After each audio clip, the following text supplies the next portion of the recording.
Welcome to BC study circle.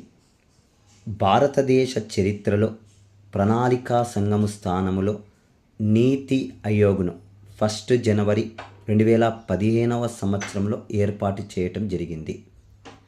ప్రణాళికా సంఘాన్ని యుఎస్ఎస్ఆర్ను ఆదర్శంగా చేసుకొని ఏర్పాటు చేయగా, నీతి Aayog national institution for transforming India China దేశంలో ఉన్న ఎన్డిఆర్సిని నేషనల్ డెవలప్మెంట్ రిఫార్మ్స్ కమిషన్ను ఆధారంగా చేసుకొని ఏర్పాటు చేయటం జరిగింది.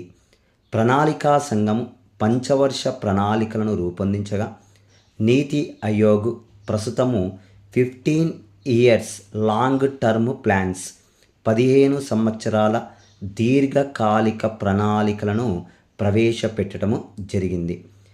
ప్రణాళికా సంఘము పై స్థాయి నుంచి కింది స్థాయికి పనిచేస్తే, నీతి ఆయోగ్ కింది స్థాయి నుంచి పై స్థాయికి పనిచేయటం జరుగుతుందండి. Thank you everyone.